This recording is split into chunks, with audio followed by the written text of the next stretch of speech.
அனைவருக்கும் வணக்கம். இது நிமிட கதைகள் நேரம். இன்றைய கதையின் தலைப்பு படித்தால் மட்டும் போதுமா என்பதாகும். அதாவது படித்த கல்வியை மட்டும் கொண்டு விளைவுகளை ஆராயாமல் செயல்படுவதால் ஏற்படும் பிரச்சனைகள் என்பதே கதையின் சுருக்கம். கதையை முழுசாக கேட்போமா? வாங்க கதைக்குள்ளே போகலாம். அத்தியமப்பட்டி ஒரு சிறு கிராமம். அந்த கிராமத்தில் 4 நண்பர்கள் இருந்தார்கள். அதில் 3 பேர் படித்தவர்கள், ஒருவன் படிக்காதவன். படித்த 3 பேரும் படிக்காத நண்பனை எப்போதும் கேலி பேசுவார்கள். அவனுக்கு அறிவு கிடையாது என்பார்கள். இதை படிக்காதவனும் நம்பினான். ஆம், அவர்கள் 3 பேரும் நன்கு படித்தவர்கள், அதனால் அவர்கள் அறிவாளிகள்தான் என்று இவனும் எண்ணினான். 4 பேரும் வேலை தேடி பட்டணம் புறப்பட்டார்கள். போகிற வழியில் ஒரு காடு இருந்தது.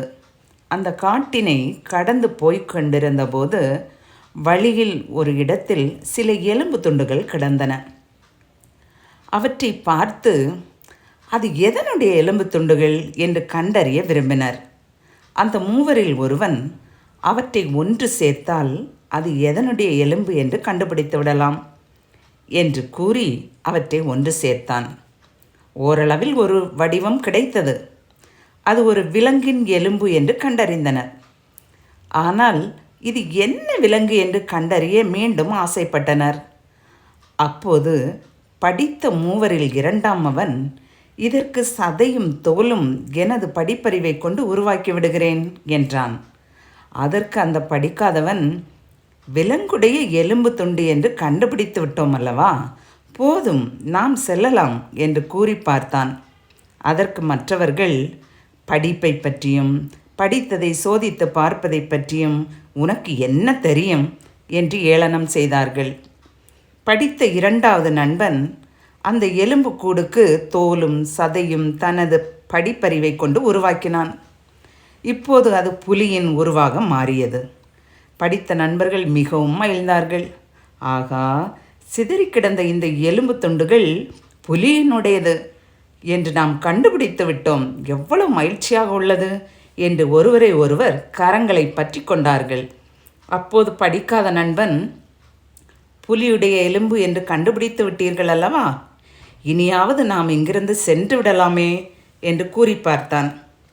அதற்கு படித்த 3 என்ன நீ போகலாம் போகலாம் என்று சொல்லி கொண்டிருக்கிறாய், புலியாக மாறிய எலும்பு கூடு நன்கு நடக்கிறதா என்று சோதித்து பார்க்க வேண்டாமா என்று கூறினான். இவனோ, நடக்க வேண்டுமென்றா, ஆகா, அதற்கு உயிர் வேண்டுமே என்றான் படிக்காதவன். உடனே படித்த 3 அதனால்தான் இந்த புலிக்கு உயிர் வர வைக்க போகிறோம். அப்படி உயிர் வந்துவிட்டால் அது நல்ல முறையில் நடக்கிறதா ஓடுகிறதா என்று தெரிந்துவிடும் என்றனர். இதை கேட்ட படிக்காதவன் அலறியே விட்டான். ஐயையோ, போதும், உங்கள் படிப்பறிவை சோதித்தது இதோடு நிறுத்திவிட்டு நாம் பட்டணத்திற்கு செல்லலாம் என்று கூறினான். ஆனால் அந்த 3 அவன் சொன்னதை கேட்கவே இல்லை. எவ்வளவு அழகாக புலியின் உருவத்தை உருவாக்கியுள்ளோம், அது உயிர் பெற்றால்தானே நமது சோதனை முழுமையடையும் என்று கூறினர். இதை கண்ட படிக்காதவன் மிகவும் பயந்து போய் மரத்தின் மேல் ஏறி ஒளிந்து கொண்டான். புலியும் உயிர் பெற்றது. நடக்கிறதா என்று இவர்கள் ஆவலாக பார்த்து கொண்டிருக்க, புலியோ ஓடவே செய்தது. இவர்களையும் துரத்தியது. புலியிடமிருந்து தப்பிப்பதற்காக தலைதெறிக்க ஓடினார்கள். மரம் ஏற தெரியாததால் புலியிடம் மாட்டிக்கொண்டார்கள். அப்போதுதான் படிக்காதவன், எனது நண்பர்களுக்கு என்னென்னமோ தெரிந்திருந்தது, ஆனால் தங்கள் செயலின் விளைவை பற்றி தெரியவில்லையே என்று வருந்தினான். இதையே வள்ளுவர், அறிவுடையார் ஆவது அறிவார், அறிவிலார் அக்தரை கல்லாதவர் என்றார்.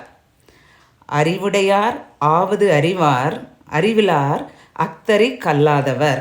அதாவது நிகழப்போகும் விளைவுகளை புரிந்து கொண்டு செயல்படுபவர்களே அறிவுடையவர்கள். அத்தகைய அறிவு இல்லாதவர்கள் கல்வி கற்றிருந்தாலும் கல்லாதவர்களே என்று கூறுகிறார்.